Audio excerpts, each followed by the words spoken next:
azihambe ziyovalelisa kwindlu lamithi yamakhosi, kuvalelisa esigodlweni. Nalapho futhi namhlanje zizokwazisa ukuthi uma sekuthiwa kwenziwa lokhu eNdlunkulu kusuke sekulindeleke ukuthi nina y'ntombi yenzani lokhu. Manje kukhulu kakhulu lokhu esikwenza namhlanje kuqopha umlando ngale ndlela. Ngiyathokoza.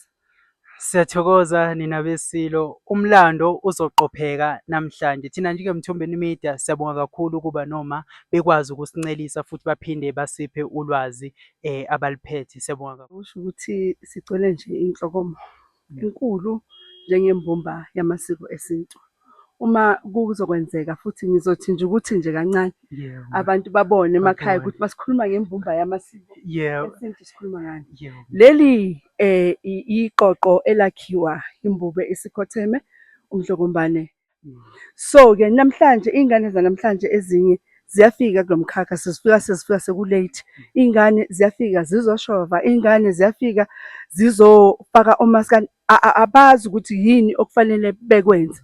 Manje uma njengoba kufike Nina besilo siyakhuleka ngaso lesikhathi njengeMthombeni Media. La eduze kwami ngiphethe oma abakhona la esifundazweni eGauteng, mhlawumbe abazosichazela kabanzi njengoba sikhona la Albertina Sisulu sizingane emcimbini omuhle kangaka wentombi. Ma ngizocela ukuqala ngapha ngaka right wami, ma sikubingelele sikwamukele njengeMthombeni Media. Namhlanje sikhuluma nobani ma? Ngithi sanibonani kuMthombeni Media, nikhuluma noMamchunu wakwaKubheka, uGauteng Secretary Province under imbumba yamasiko esintu. Siyabonga kakhulu ma wami. Ngisacela ukubuya ngapha ma futhi usichazele na ukuthi njengoba sikhona la sikhuluma nobani uma mhlawumbe achazele umbukelo osekhaya. Sanibonani, umama okhulumayo, umama uChonco eMidrand. Silapha njena size apha e-Albert Sisulu yebo ma. apha e-Albert Sisulu. Sizosabela kwindlunkulu bazosifundisa amahubo, bazofundisa iy'ngane nathi amahubo.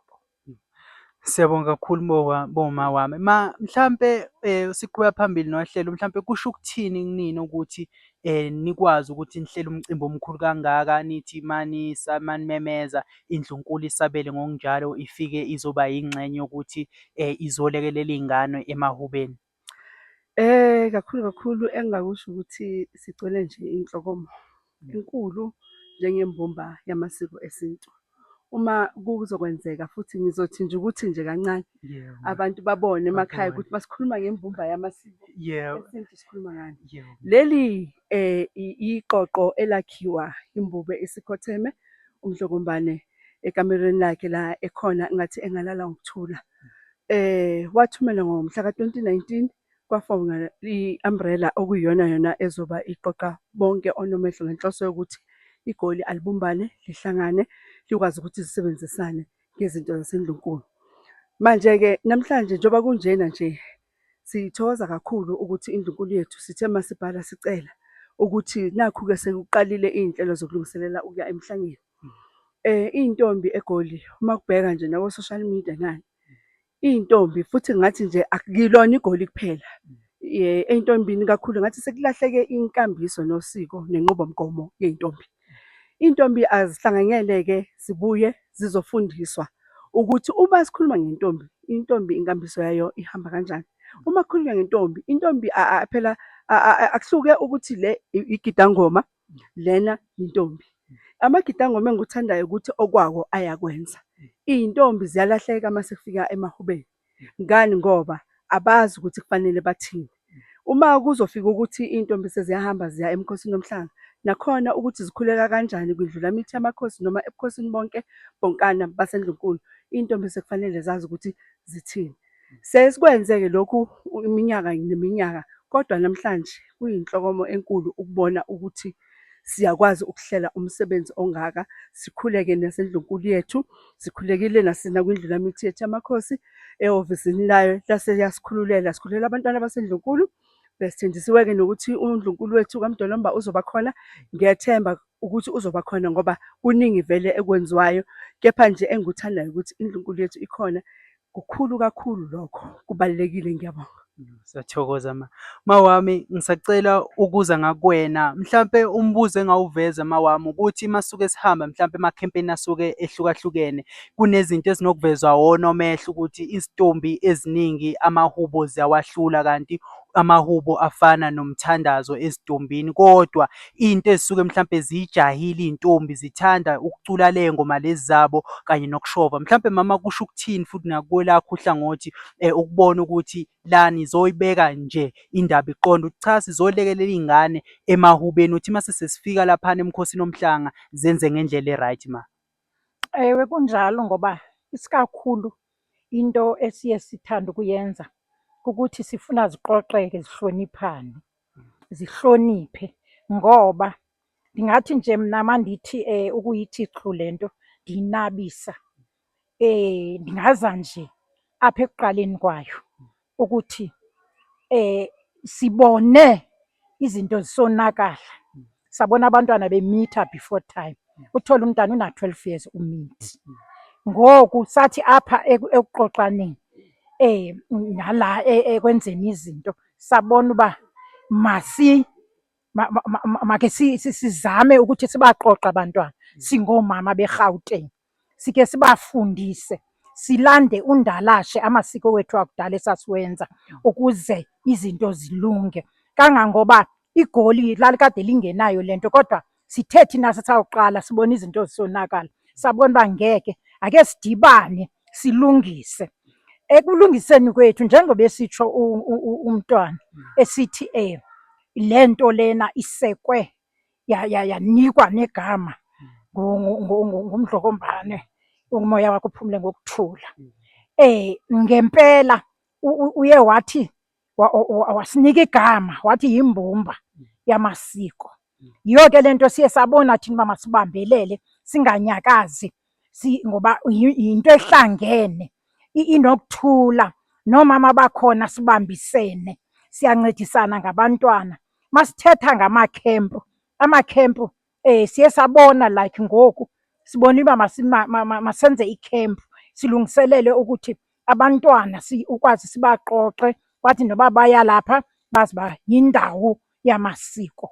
Funeka bahloniphe, kufuneka bazazi uba benzani njengoko nathi sazi uba senzani ngabo. Kangangoba siyathanda ukuthi singabafundisa ukuthi njengoba sibafundisa nje bakwazi bahambe bayoxoxa nabanye oodade wabo, ngoba siyabona ukuthi impela kuyamoshakala, siyamoshakala isizwe. Sekugcwele klabu, kugcwele zonke izinto. Yiyo le nto ke thina sithe masiqine. Into esiyibongayo kakhulu nokuthi nje sithi masikhuluma indlunkulu isiphakamele, isibonisa ukuthi isikhathalele, siyayibonga loo nto. And sisenjabulweni enkulu kabi ngokuza kwabo. Nginethemba ukuthi ukufika kwabo kuzonika ukufudumala. Siyathokoza kakhulu boma. Mhlampe boma, elokugcina mhlampe esingakudlulisa noma esingakuveza ukuthi imicimbi noma sithi uhlelo olufana nalolu makufika lezi khathi zonyaka, mhlampe uhlelo olungaloke liba khona njalo iminyaka neminyaka, lingafi mhlampe ukuqinisekisa ukuthi liya phambili, ngoba ekuvezeni kwenu kuyaveza ukuthi liyalekelela kakhulu ezintombini nokulekelela indlulamithi noma ukulekelela ngasendlunkulu ukuthi nibahlangabeze ngendlela, kungabi konke mhlampe sekuba ngakubona mhlampe ma.